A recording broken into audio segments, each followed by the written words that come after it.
Hello friend, आज हम start करते हैं टाइप ऑफ कॉस्ट। इससे पहले हमने कॉस्ट में कॉस्ट अकाउंटिंग, कॉस्टिंग ये सब कुछ पढ़ा था। ठीक है, आज हम बात करेंगे ऑब्जेक्टिव ऑफ कॉस्ट भी हम पढ़ चुके हैं इससे पहले वाले लेक्चर में। आज हम क्या बात करेंगे, टाइप ऑफ कॉस्ट। कॉस्ट के प्रकार, कॉस्ट कितने प्रकार की होती है, type of cost.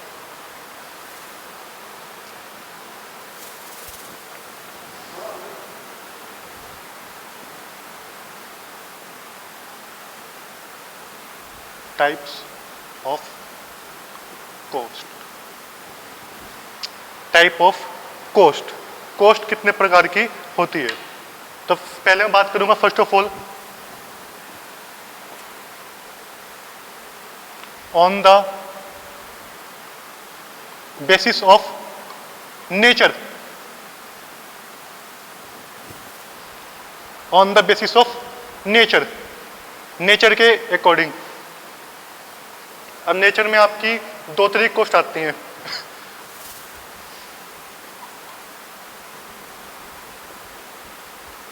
Direct cost and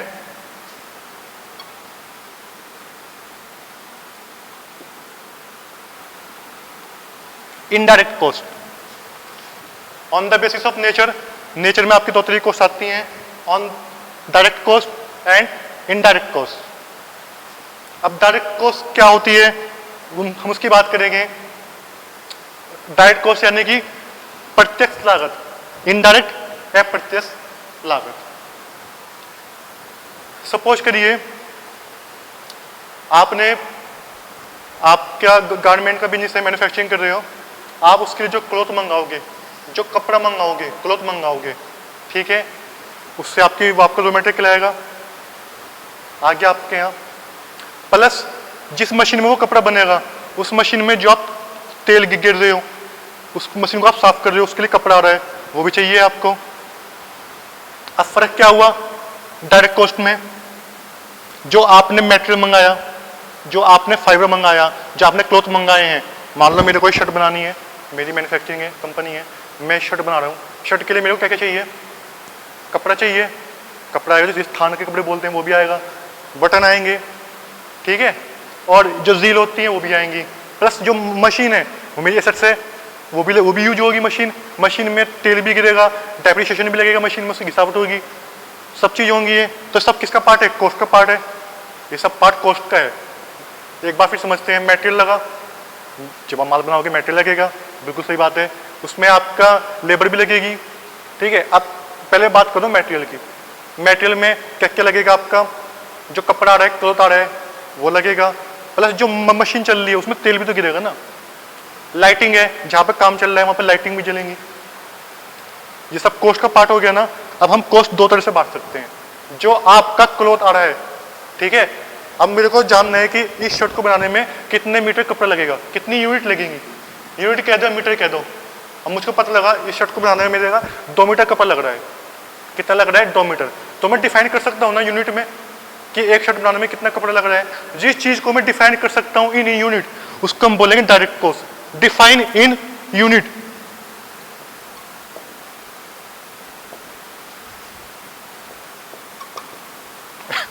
या डिस्ट्रीब्यूटेड इन यूनिट, जिसको मैं यूनिट में बांट सकता हूं, या डिफाइन कर सकता हूं, या डिवाइड कर सकता हूं।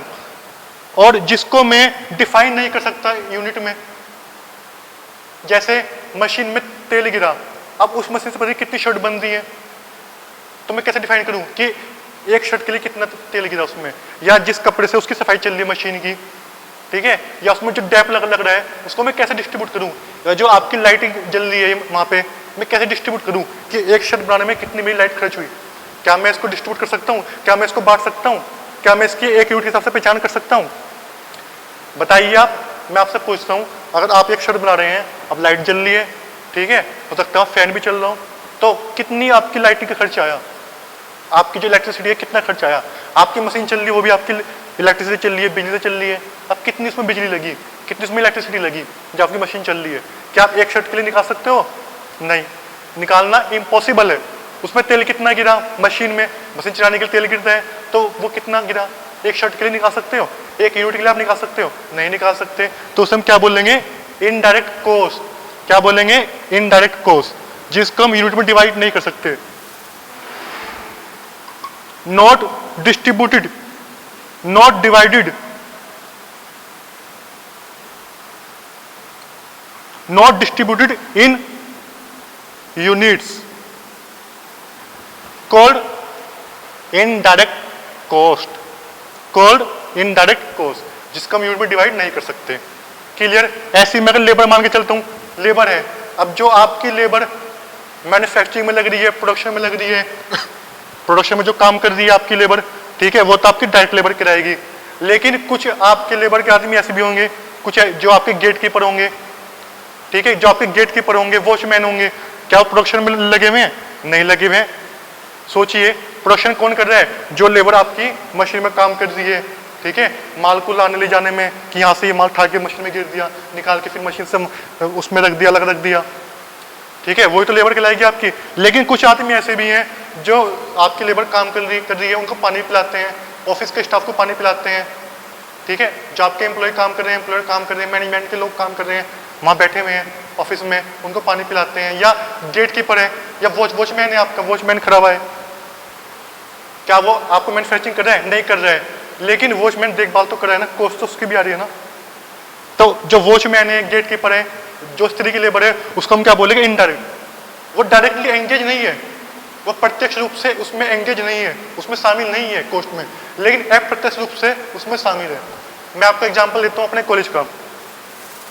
हमारे कॉलेज में हम लोग आपको पढ़ाते हैं, आप लोगों को हम पढ़ा रहे हैं, टीचिंग कर रहे हैं, हम आपसे डायरेक्टली एंगेज हैं।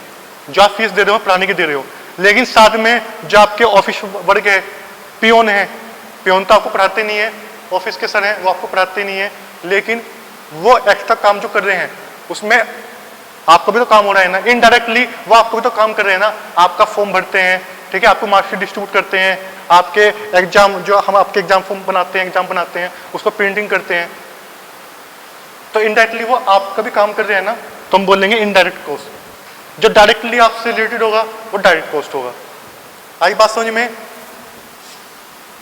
सेकंड पॉइंट की हम बात करते हैं on the basis of component. ये आप सब जानते ही हो, कंपोनेंट के basis. On the basis of components, इसमें मैं कह सकता हूं, बताइए मैंने एम तो बना दिया है, आप बताइए हमारे 3 कंपोनेंट्स होते हैं, कौन कौन से? Material, second labour,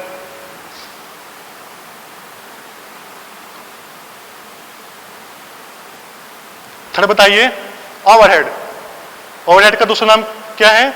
expenditure.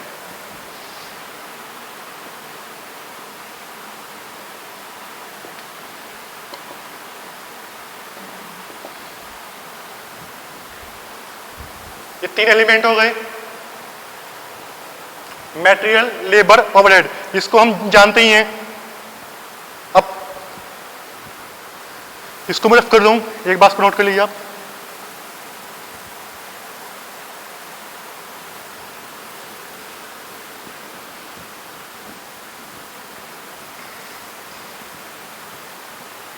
On the basis of variability,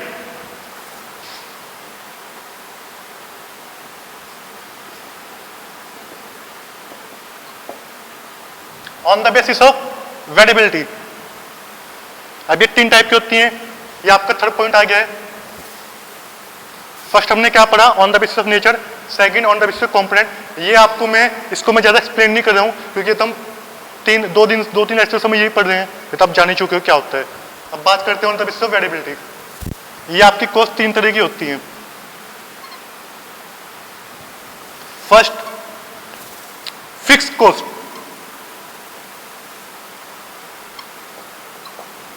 second,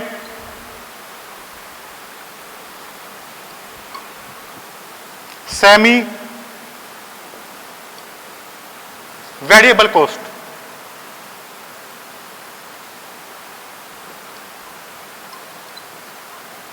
and last one, third is variable cost. कौन कौन सी होती हैं? Fix cost, semi variable cost and variable cost on the basis of variability.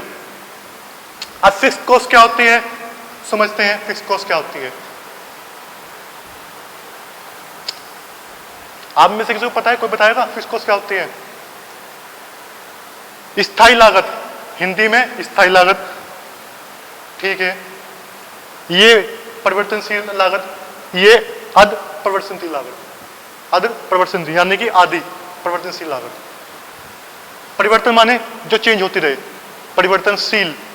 स्थायी माने जो फिक्स रहे। आप समझते हैं फिक्स कॉस्ट होती क्या है? मैं आपको एक बहुत छोटा सा एग्जांपल दूंगा। आपके पास आपके घर पे बिजली का बिल आता है, इलेक्ट्रिसिटी जो बिल होता है वो आता है, उसमें जो आपकी अमाउंट लिखी हुई होती है, सपोज करो आप किसी महीने अपने घर पे नहीं रहे, आपने घर का लॉक लगा रखा है, ताला लगा रखा है, ठीक है, आप बाहर गए हो 1-2 महीने के लिए, बिल आपका हर महीने आएगा।